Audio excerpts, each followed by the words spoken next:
নমস্কার, সবাই কেমন আছেন? আশা করি সবাই খুব ভালো আছেন। আমিও খুব ভালো আছি। তো চলুন প্রতিদিনের মতো আজকের ব্লগটা এখন থেকে শুরু করি।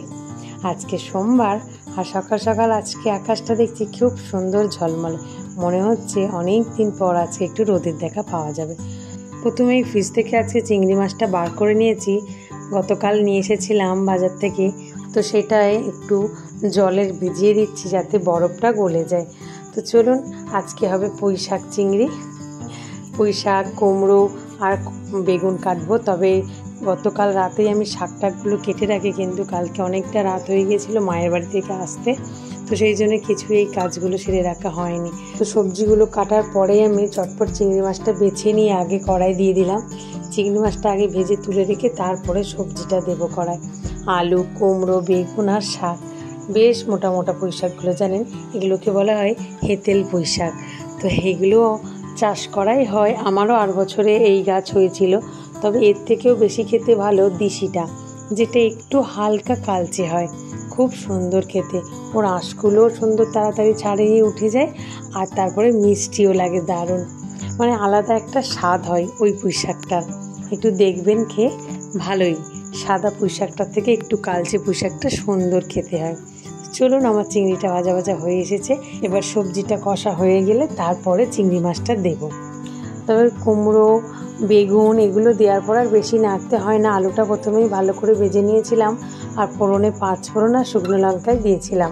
সেটা প্রথমেই তেলে দিয়ে আলুটা তুলেছিলাম, তারপর সবজিটা ভালো করে ভেজে নিয়ে আর শাকটা তুলে দিলাম। তবে আপনি যদি চান তো মোটা মোটা ডাঁটাগুলো আগেই একটু তেলে ভেজে নিতে পারেন, তবে আমি খুব একটা আগে দিইনি। ওই কুমড়ো আর বেগুনের সাথেই তুলে দিয়েছিলাম ডাঁটাগুলো। তবে সত্যি ডাঁটাগুলো বেশ মোটা মোটা, একটু কেটে দিলে ভালো হতো এখন মনে হচ্ছে, মানে মাঝখান থেকে ফালি করে দিলে ভালো হতো। আর মশলায় দিয়েছি একটু সর্ষে, জিরে আর আদা। যেরকমভাবে পুজোর পুঁই শাক রান্না হয়, আমি ঠিক সেইভাবেই করতে চাইছি আজকে পুঁই শাকটা। তবে এই চিংড়ির মাছের সাথে পুঁই শাকের মধ্যে কিন্তু অল্প একটু পেঁয়াজ আর রসুন দিলে দারুণ স্বাদ হয়, খারাপ লাগে না কিন্তু। এইভাবেও খেয়ে দেখবেন।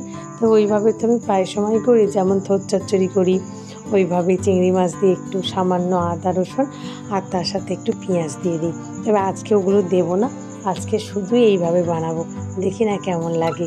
তবে আশা করি খুব ভালোই লাগবে। তবে তরকারিটা নামাবার আগেই একটু কিন্তু মিষ্টি দিয়ে নেবেন, তবেই সুন্দর লাগবে, যেহেতু পুঁই শাক নোনতা তাই বললাম। চলুন, এবারে আমি একটু কুলপো শাক বাটছি। কুলপো শাকটা গতকাল বাজার থেকে নিয়ে এসেছিলাম, কিন্তু সকালবেলা এটাকে কুচিয়ে আমি মিক্সিতে দিচ্ছি, একটু বাটা বাটা করে নিয়ে এর রসটা আমি খাবো, ছেঁকেই নেবো আর কি।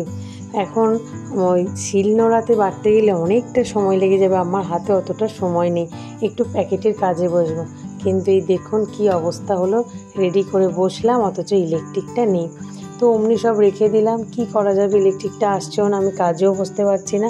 আর যেহেতু মিক্সির মধ্যে তুলে ফেলেছি, তো ওটাকে আর বারও করিনি।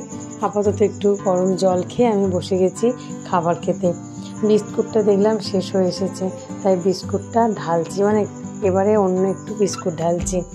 এই বিস্কুটটাও আগে খেয়েছি, দারুণ খেতে, এটা বেশ হালকা হালকা সুন্দর লাগে। তো আজকে এত সকালে আমি একটু জল বিস্কুটই খেয়ে নেব, মুড়ি খেতে একদমই আজকে ইচ্ছা করছে না। আগের কটা বিস্কুট আর তার সাথে এই নতুন বিস্কুটটাও দুটো নিয়ে জল দিয়ে ভিজিয়ে আমি খেয়ে নিচ্ছি।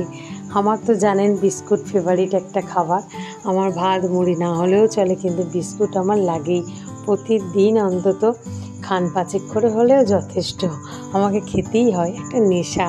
চলুন, আরও স্কুলে যাবে, ওর ভাতটা বেড়ে দিই। এখনও কিন্তু ইলেকট্রিকটা আসেনি। 2 দিন তো কাজ থেকে ছুটি নিয়ে নিয়েছিলাম, জানি সোমবার থেকে খুব মন দিয়ে কাজ করব, কিন্তু আজকেই সকালে গেল কাজটা গুলিয়ে। ইলেকট্রিক এখনও আসেনি, ভাবছি স্নান সেরে পূজা সেরে নেবো, তারপরে কাজে বসবো। কিন্তু আবার ভাবছি যদি ইলেকট্রিকটা চলে আসে তাহলে কাজটাই করব, কারণ চান পূজা হয়ে গেলেই মনে হয় দুটো ভাত খেয়ে ঘুমিয়ে পড়ি, এটাই মনে হয় বাঙালির, জানেন।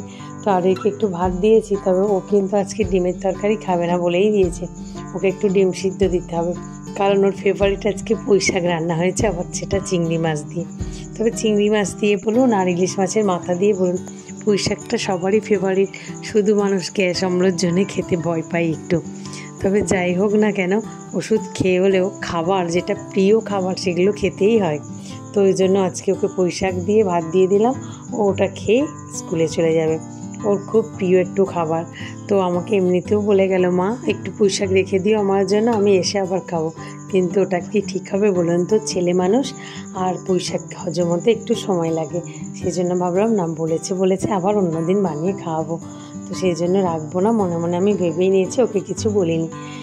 একবার তো খেয়েছি, ওটাই যথেষ্ট, হজম হতে অনেকটা সময় লাগবে। তো চলুন, আমি কিছু ডিবি ডাবা খালি হয়ে গেছিলো, মাসের শেষ, অথচ এগুলো খালি ঢন ঢন করছে, বিরক্ত লাগছে আমার নিজেরই দেখতে। সেই জন্যই স্টোরেজ থেকে মাল কিছু বার করে ঢেলে দিচ্ছি, যেটা আমার মাসকাবাড়ির দামের মধ্যে থাকে সব বাজার, তা থেকেই আজকে আর বার করে নিলাম। আবার কয়েকটা বিস্কুট, চানাচুর এগুলো। তবে জানেন, মাসের শেষ হোক বা শুরু হোক, এই সব জিনিসগুলো ভরা থাকলে না আমার বেশ মনটা ভালো থাকে, যেন মনে হয় সংসারটা ভরা। আর এই ডিবে ডাবাগুলো খালি হয়ে গেলেই মনে হয় তো যেন সব শেষ, আবার কবে বাজারে যাব, কবে ভর্তি হবে, মনটা যেন একটু খিটখিটামি হয়ে যায়। চলুন, তেলটাও বাড়ন্ত এসেছিলো, এক প্যাকেট তেলও ঢেলে নিই। এই সংসারের জিনিসপত্রগুলো ভরা থাকলে কাজের পক্ষেও সুবিধা হয় জানেন। একটু নুন, হলুদ, লঙ্কা গুঁড়ো, জিরে, ধনে যাই বলুন আর কি, এগুলো ডিবের মধ্যে সবসময় ভরা থাকলে আপনার কাজেরও খুব সুবিধা হয়। তখন রান্নার সময় তাড়াহুড়ো করে এই শেষ হয়ে গেছে, এই বাড়ন্ত হয়ে গেছে, এক্ষুনি ঢালতে হবে, নিতে হবে, এই হুড়ো তাড়ার মধ্যে খুব বিরক্ত লাগে, তাই না বলুন? বিশেষ করে তেলের ব্যাপারটা যদি তাড়াহুড়ো করে নিতে হয় না, হাত তো পড়েই গেল, দেখা গেল কতটা পরিমাণে নষ্টই হয়ে গেল। তার থেকে ধীরে সুস্থে এই কাজগুলো করে রাখাটাই সেফ। আবার ইলেকট্রিকটা নেই, কাজও নেই আমার এখন, তাই টুকটুক করে সংসারটা চারিদিকে কী গুছানোর বাকি আছে গুছিয়ে নিচ্ছি জানেন। চলুন, মোটামুটি আমার হয়ে গেছে, এবার এইগুলো জায়গার জিনিস জায়গায় রেখে দিই। চলুন, এখন এলো ইলেকট্রিকটা জানেন, ভাবছিলাম সানে যাব, তো যাই হোক ইলেকট্রিকটা আসতেই আমি মিক্সিটা চালিয়ে এটা বেটে নিয়েছি। কত সুন্দর বাটা হয়েছে দেখুন। যতই ভালো করে বাটুন না কেন, যেহেতু একটু ডালগুলো বড় বড় ছিল, তো একটা চিবড়ে ভাব থাকবে, তাই এটাকে ভালো করে ছাঁকুনিতে দিয়ে চেপে চেপে রসটা বের করে নিলাম। তবে ভালো করে হাত দিয়ে মুঠো মুঠো করে যেরকম চাপলে হয় রস, এইভাবে এমনি নর্মালভাবে চাপলে দেখছি রসটা খুব একটা বেরোচ্ছে না। ব্যাস মোটামুটি হয়ে গেছে আমার, বেশ দু মুঠোর মতো হয়েছে জানেন চাপতে।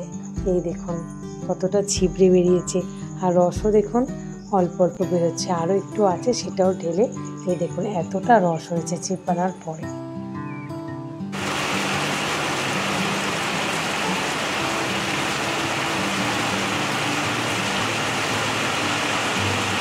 প্রচুর বৃষ্টি, সকালে একটু রোদের দেখা দিয়েই প্রচুর বৃষ্টি হয়ে গেল।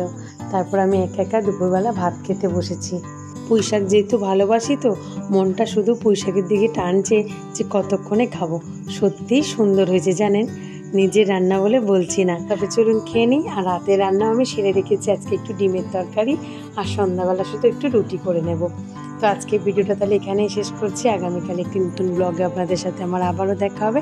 তো সবাই সুস্থ থাকবেন, ভালো থাকবেন, সবাইকে ভালো রাখবেন। আর ব্লগটা কেমন লাগলো অবশ্যই কমেন্টে জানাবেন।